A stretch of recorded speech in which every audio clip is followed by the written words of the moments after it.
আসসালামু আলাইকুম, আমি আলামিন হুসাইন। আশা করি সকলেই ভালো আছেন। টেকনিক্যাল স্কিলস প্রোর আরও একটি ফ্রেশ এপিসোডে আপনাদের সবাইকে স্বাগতম। আজকে আমরা আমাদের মোবাইল ফোনটি ব্যবহার করে একটি প্রফেশনাল শুজ ব্যানার ডিজাইন করব। এই ডিজাইনটি করার জন্য আমাদের একটি অ্যাপ্লিকেশনের প্রয়োজন হবে, যে অ্যাপ্লিকেশনটি হচ্ছে Pixellab, যার লিঙ্ক এই ভিডিও ডেসক্রিপশন বক্সে প্রোভাইড করা থাকবে, সেখান থেকে ডাউনলোড করে নেবেন। তো আর কথা না বাড়িয়ে চলুন সরাসরি ভিডিওতে চলে যাই।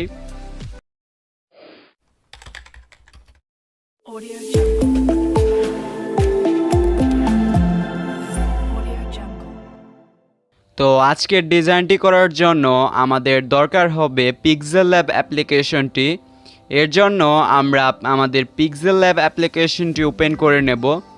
Pixellab অ্যাপ্লিকেশনটি ওপেন করার পর এখানে থাকা নিউ টেক্সট ডিলিট করে দেব। তারপর এখান থেকে ব্যাকগ্রাউন্ড মেনুতে চলে যাব। দেন এখান থেকে ইমেজ সাইজে ক্লিক করে দেব। তারপর এখান থেকে ওয়েটটা 54 এবং হাইটটা 87 রেখে দেব। তারপর এখান থেকে কালার অপশনে ক্লিক করে দেব। দেন এখান থেকে ব্যাকগ্রাউন্ডের একটি কালার সিলেক্ট করে নেব। তারপর আমরা এখান থেকে মেনুতে চলে আসব। দেন এখান থেকে একটি শেপ নিয়ে নেব। তারপর এই শেপটিকে একটু বড় করে নেব। তারপর এখান থেকে রোটেট অপশনে ক্লিক করে এটাকে -20 ডিগ্রি অ্যাঙ্গেলে রোটেট করে নেব। তারপর আমরা এখান থেকে ইন শ্যাডোতে ক্লিক করে দেব এবং এটাকে এনাবল করে দেব। দেন এখান থেকে ব্লোয়ার রেডিয়াসটা 25 করে দেব। তারপর এই শ্যাডোটার কালারটাকে কাস্টমাইজ করে নেব। তারপর আমরা এখান থেকে আরও একটি শেপ নিয়ে নেব। দেন এর রেডিয়াসটা 100% করে দেব। দেন এর একটি কালার সিলেক্ট করে নেব। তারপর এই শেপটিকে ঠিক এভাবে কাস্টমাইজ করে এইখানে বসিয়ে দেব। তারপর আমরা এখান থেকে আর মেনুতে চলে আসব। দেন এখান থেকে একটি টেক্সট নিয়ে নেব।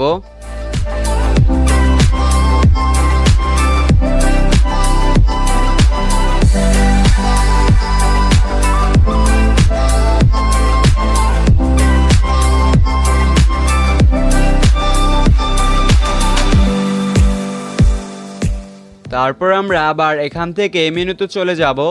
দেন এখান থেকে আরও একটি শেপ নিয়ে নেব। দেন এখান থেকে এই অপশনে ক্লিক করে এই শেপটাকে ত্রিভুজ আকৃতি করে দেব। তারপর এটাকে রিসাইজ এবং রোটেট করে এখানে বসিয়ে দেব।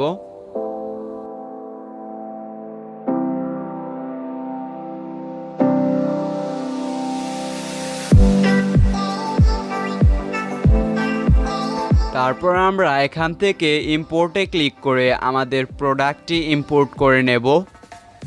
তারপর এটাকে রিসাইজ এবং রোটেট করে এখানে বসিয়ে দেব।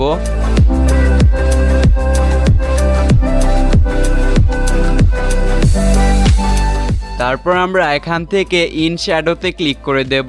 দেন এটাকে এনাবল করে দেব। তারপর আমাদের সেই কাস্টমাইজকৃত কালারটি সিলেক্ট করে নেব। তারপর এখান থেকে অফসেট এক্স এবং অফসেট ওয়াই দুটোটাকেই 16 রেখে দেব। তারপর আমরা এখান থেকে আবার ইম্পোর্টে ক্লিক করে দেব এবং আমাদের গ্যালারি থেকে আমাদের লোগোটাকে ইম্পোর্ট করে নেব। তারপর আমাদের লোগোটাকে রিসাইজ করে উপরে এই পজিশনে বসিয়ে দেব। তারপর আমরা এখান থেকে আর মেনুতে চলে আসব।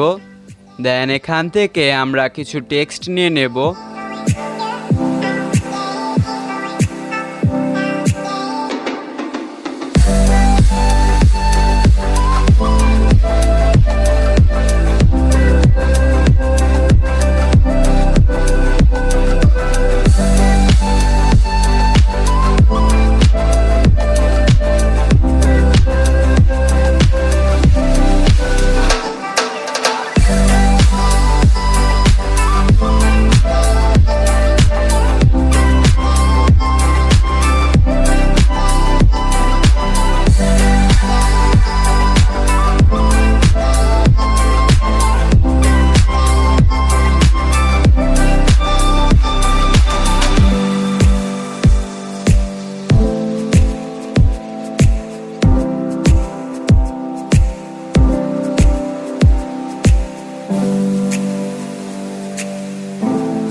টেক্সটগুলো নেওয়া হয়ে গেলে উপরে থাকা সেভ আইকনে ক্লিক করে দেব।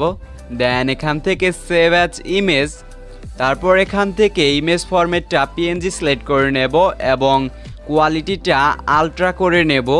তারপর এখান থেকে সেভ টু গ্যালারিতে ক্লিক করে এটাকে আমাদের গ্যালারিতে সেভ করে দেব। তারপর আমরা একটি নিউ প্রজেক্ট নিয়ে নেব এবং এখানে থাকা নিউ টেক্সটটি সিলেক্ট করে দেব। তারপর এখান থেকে এই মেনুতে চলে আসব। দেন এখান থেকে একটি শেপ নিয়ে নেব। তারপর এই শেপের রেডিয়াসটা 5% করে দেব। তারপর এই শেপটাকে এইরকমভাবে বড় করে নেব।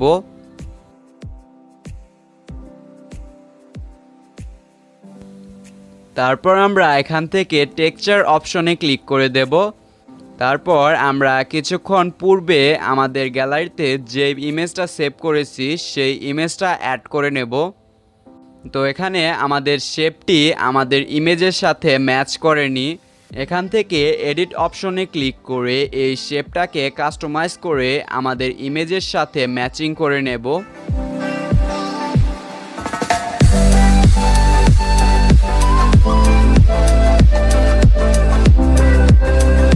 তারপর আমরা এখান থেকে ব্যাকগ্রাউন্ড মেনুতে চলে আসব।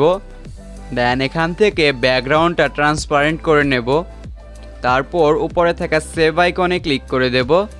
দেন এখান থেকে সেভ অ্যাজ ইমেজ, তারপর এখান থেকে কোয়ালিটিটা আলট্রা করে সেভ টু গ্যালারিতে ক্লিক করে দেব। তো আজকে এই পর্যন্তই। আশা করি ভিডিওটা আপনাদের কাছে অনেক ভালো লাগবে। ভিডিওটি ভালো লাগলে অবশ্যই একটি লাইক দিয়ে দেবেন, কমেন্টে আপনাদের মতামত শেয়ার করবেন এবং আমাদের চ্যানেলে সাবস্ক্রাইব করে পাশে থাকা বেল আইকনটি এনাবল করে দেবেন। দেখা হবে পরবর্তী এপিসোডে। ততক্ষণ ভালো থাকুন, সুস্থ থাকুন এবং সকলের সুস্বাস্থ্য কামনা করে আমি এখানেই বিদায় নিচ্ছি। আল্লাহ হাফেজ।